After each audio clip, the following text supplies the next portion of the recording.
কপালে তিলক, গায়ে গেরুয়া উত্তরীয়, সাধারণ বাস কন্ডাক্টরের পোশাকেই যেন আলাদা করে চোখে পড়ছিল রাজুকে। কিন্তু তার আসল পরিচয় পোশাকের রঙে নয়, তার কাজে। প্রায় 2 বছর ধরে নিজের কাছে থাকা 24,000 টাকা একদিনও নিজের বলে ভাবেননি তিনি।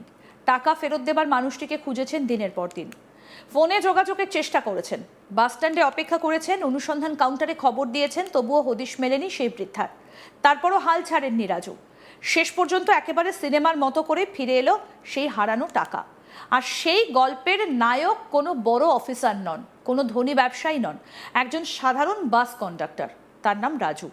ঘটনার শুরু 2024 সালের এপ্রিল মাসে।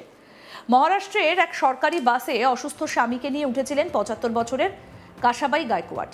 বয়সের ভার, তার সঙ্গে স্বামীর অসুস্থতা, সব মিলিয়ে যাত্রাটা মোটেই সহজ ছিল না। গন্তব্য ছিল মালেগাঁও। প্রায় 4 ঘন্টার পথ পেরিয়ে অবশেষে তারা পৌঁছন মালেগাঁও বাস স্ট্যান্ডে। বাস থামলো, যাত্রীরা একে একে নেমে গেলেন। কাসাবাইও স্বামীকে নিয়ে বাস থেকে নেমে পড়লেন। সেই মুহূর্তে তার মাথায় ছিল অসুস্থ স্বামীর চিকিৎসার চিন্তা। বাসের সিটে পড়ে থাকা ছোট্ট ব্যাগটার কথা তার মনেই রইল না। কিন্তু সেই ছোট ব্যাগের ভেতরেই ছিল তার বহুদিনের সঞ্চয় 24,000 টাকা। সঙ্গে ছিল চিকিৎসকের প্রেসক্রিপশন।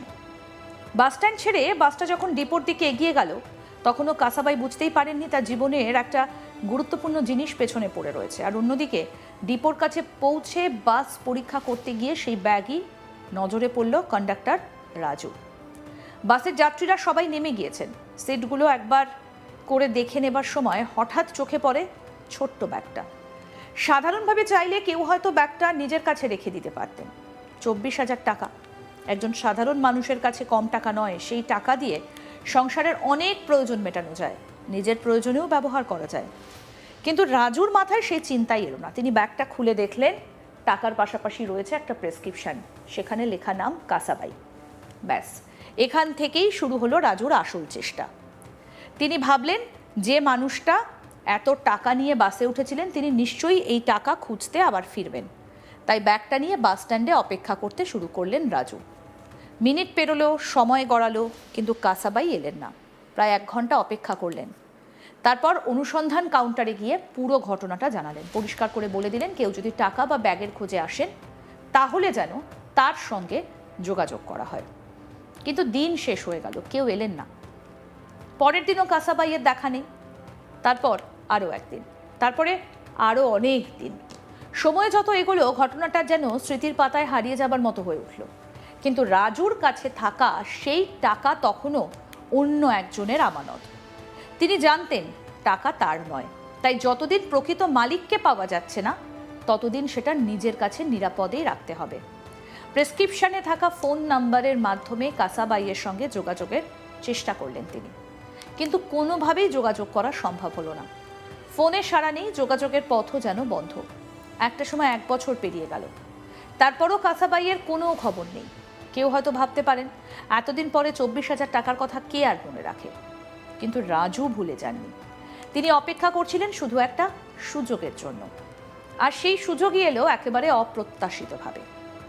একদিন অন্য একটা বাসে ডিউটি করছিলেন রাজু। প্রতিদিনের মতোই যাত্রীরা উঠছেন, টিকিট কাটছেন, কেউ গন্তব্যের নাম বলছেন, কেউ ভাড়া দিচ্ছেন। সেই ভিড়ের মধ্যেই বাসে উঠলেন এক বৃদ্ধা মালেগাঁও যাওয়ার টিকিট চাইলেন।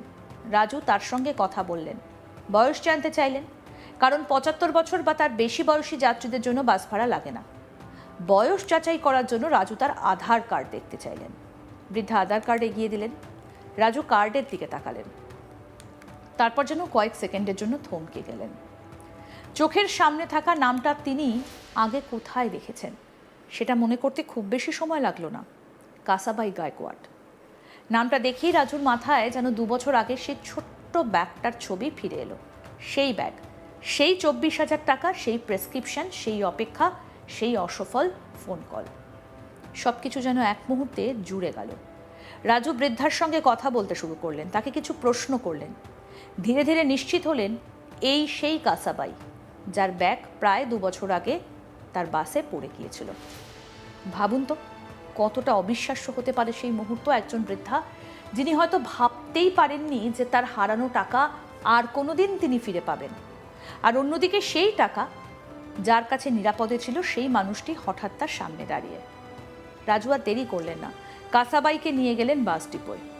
সেখানে বিষয়টা জানানো হলো ঊর্ধ্বতন কর্তৃপক্ষকে। শুরু হলো যাচাই। পুরনো ঘটনার সঙ্গে বর্তমান পরিচয় মিলিয়ে দেখা হলো। সবকিছু নিশ্চিত হওয়ার পর অবশেষে সেই বহু প্রতীক্ষিত মুহূর্ত এলো। কাসাবাইয়ের হাতে তুলে দেওয়া হলো তার হারিয়ে যাওয়া 24,000 টাকা। প্রায় 2 বছর পর, যে টাকা তিনি হয়তো মনে করেননি, হারানো বলেই ধরে নিয়েছিলেন, সেই টাকা আবার ফিরে এলো তার হাতে। বৃদ্ধার আনন্দ তখন ভাষায় প্রকাশ করার মতো নয়। নিজের সঞ্চয় ফিরে পাওয়ার আনন্দের সঙ্গে মিশে গেল একজন অপরিচিত মানুষের সততার প্রতি কৃতজ্ঞতা। কারণ রাজু চাইলে সেই টাকা নিজের কাছে রেখে দিতে পারতেন, চাইলে সময়ের সঙ্গে ঘটনাটা ভুলেও যেতে পারতেন, কিন্তু তিনি তা করেননি। বরং অপেক্ষা করেছেন, খুঁজেছেন, যোগাযোগের চেষ্টা করেছেন। আর শেষ পর্যন্ত ভাগ্য যখন কাসাবাইকে তার সামনে এনে দাঁড় করালো, তখন এক মুহূর্তও দেরি করেননি টাকা ফিরিয়ে দিতে।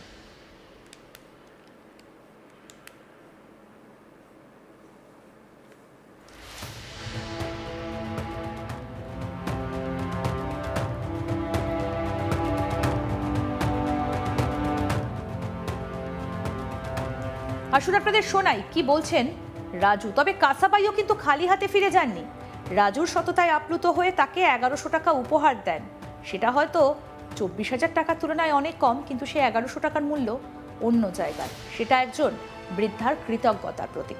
কি বলছেন রাজু, শুনবো। एक वृद्ध महिला बस में सफर कर रही थी।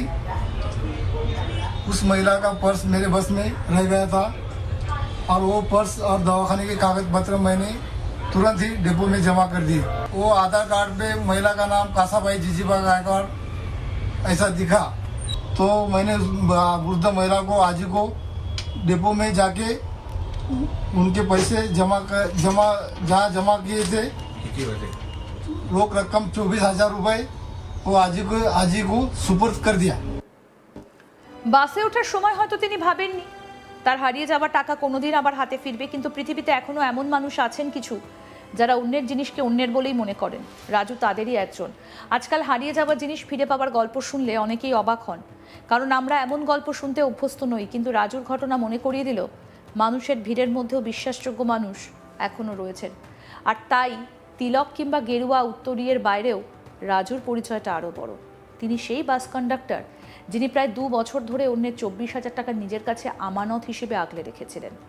কাসাবাই তার টাকা ফিরে পেয়েছেন, কিন্তু রাজু ফিরিয়ে দিয়েছেন তার থেকেও বড় কিছু, মানুষের ওপর বিশ্বাস করার সাহস। এই কারণেই রাজু শুধু একজন বাস কন্ডাক্টর নন, এই গল্পে তিনি আসল হিরো।